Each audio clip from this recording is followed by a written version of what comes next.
अल्हम्दुलिल्लाह नहमदुहु व नस्तईनुहु व नस्तगफिरुहु व नु'मिनु बिही व नतवक्कलु अलैहि व नऊज़ु बिल्लाहि मिन शुरूरि अनफुसिना व मिन सय्यिआति अमालिना।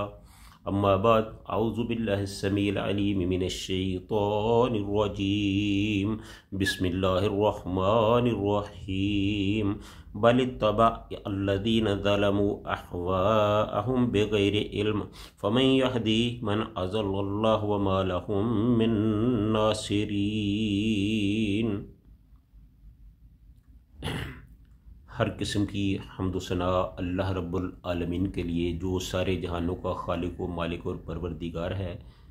लाखों करोड़ों दुरूद सलाम इमामुल हरमैन ख्वाजा बदरुल हुनैन सैयदुस सकलैन जद्दुल हसन वल हुसैन इमामुल किबलतैन हज़रत मुहम्मदुर रसूलुल्लाह सल्लल्लाहु अलैहि व आलिहि वसल्लम की ज़ात अक़दस पर। तो नाज़रीन कराम, यहाँ ये जो मैंने आपके सामने आयत तिलावत की है, ये सूरह रूम की 29 नंबर आयत है। इसमें अल्लाह ताला ने उन लोगों का जिक्र किया है जो अपनी ख्वाहिशात के पीछे लगकर हक़ के रास्ते को छोड़ देते हैं। हालांकि उनको पता होता है, लेकिन वो दुनियावी मनफत के लिए हकीकत को छोड़ देते हैं और बेराखर गुमराही की अथाह गहराइयों में जा गिरते हैं। तो नाज़रीन, इससे कबल कि हम अपनी गुफ्तगू का आगाज़ करें, हस्बे साबक़ आपसे गुजारिश है कि हमारी इस गुफ्तगू को ख़ुद भी सुनें, अपने दोस्तों अहबाब को भी सुनाएं।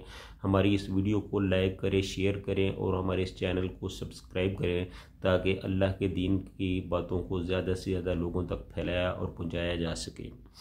तो अल्लाह ताला फरमाते हैं, बलित्तबअ अल्लज़ीना ज़लमू अहवाअहुम बिग़ैरि इल्म फ़मन यहदी मन अज़ल्लल्लाहु व मा लहुम मिन नासिरीन।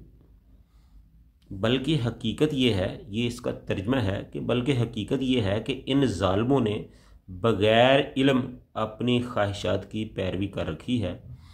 फिर जिसे अल्लाह ने गुमराह कर दिया हो, उसे कौन राह रास्त पर ला सकता है, और इनका कोई मददगार भी नहीं होगा। ये इस आयत का तर्जमा है। अब इस आयत का मुख्तसर मफ़हूम आपके सामने रखते हैं।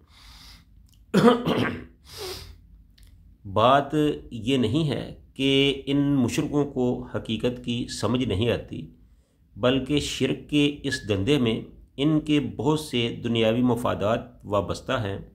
महंतों और पुरोहितों और मुजावरों को ऐसे ही अकायद की वजह से नजराने वसूल होते हैं, और ये एक इंतहाई मुनाफा बख्श कारोबार है जिसमें कोई सरमायाकारी भी नहीं करनी पड़ती। वो अपने मुरीदों या इबादत गुजारों को कई किस्से कहानियाँ गढ़कर सुनाते हैं, इनकी बुजुर्गी और औलियाई की शान से डराते हैं, धमकाते हैं और इनसे नजराने वसूल करते हैं। और ये लोग अपने मुरीदों को शफात की खुशखबरियाँ सुनाते रहते हैं कि फ़लाँ पर साहिब से अपना वाबस्ता कर लेना ही इनकी शफात और उखरवी निजात है। इस तरह आबदो मबूद दोनों मज़हब के नाम पर हकीकतन अपनी ही ख्वाहिश नफ्स के पीछे लगे होते हैं, और अल्लाह का कानून ही ये है कि इंसान जिस तरह का तर्ज़ अमल ज़िंदगी में इख्तियार करता है, अल्लाह उसे वैसी ही तौफीक देता है। और जो लोग ना खुद गौर फ़िक्र करें, ना अम्बिया की बात माने, महज अपनी ज़िद हिट दर्मी और वहम गुमान पर ही जमे रहें, अल्लाह ताला ऐसे लोगों को उन्हीं के हाल पर छोड़ देता है। ज़बरदस्ती हदायत देना अल्लाह का दस्तूर नहीं।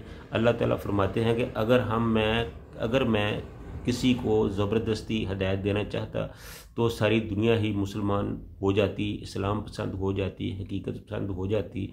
लेकिन अल्लाह ताला ये भी फरमाते हैं कि मैंने तो इरादा कर लिया है, ला अमलाना जहन्नम मिनल जिन्नति वन्नास अजमाइन, कि मैं जहन्नम से इन जिन्नों और इंसानों को जहन्नम से भर दूँगा जो अल्लाह के नाफरमान हैं। तो इसलिए अल्लाह ताला ने ये मामलात इंसान पर छोड़ दिए हैं। अल्लाह ताला ने दोनों रास्ते बता दिए हैं कि ये रास्ते अच्छे हैं, ये रास्ते बुरे हैं।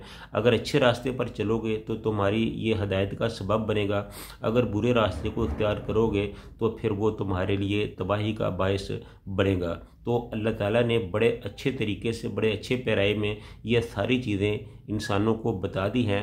नबियों को, पैगंबरों को, शरीयतों को, कुरान को भेजने का मकसद ही ये था कि इंसानों को अच्छे राह की तलकीन कर दी जाए। जैसा कि अल्लाह ताला ने फरमाया, ज़ालिकल किताबु ला रैब फ़ीहि हुदल लिल मुत्तकीन, कि ये जो कुरान है ये हदायत के तलबगारों के लिए जो हदायत का बायस है। जो लोग चाहते हैं कि उन्हें हदायत मिले उन्हें ही हदायत मिलती है, जो इस पर गौर व खोज नहीं करते वो बेहदायत ही रहते हैं, वो दर बदर की ठोकरें खाने के लिए ही रहते हैं। अल्लाह ताला उन्हें कभी हदायत नहीं देता जो हदायत के तलब नहीं होते। तो इसलिए मेरे भाइयों, ये अल्लाह का निज़ाम है, अल्लाह का दस्तूर है कि अल्लाह ने इंसानों को यानी हमें ये बता दिया है कि ये जो मेरे पैगंबर मेरी तालीमात लेकर आपके पास आए हैं, आप इनको मानो। जो आपके लिए जायज़ है उसे इख्तियार करो, जो नाजायज़ है उसे छोड़ दो, जो हलाल है उसे अपना लो, जो हराम है उससे कतई तअल्लुक़ कर लो।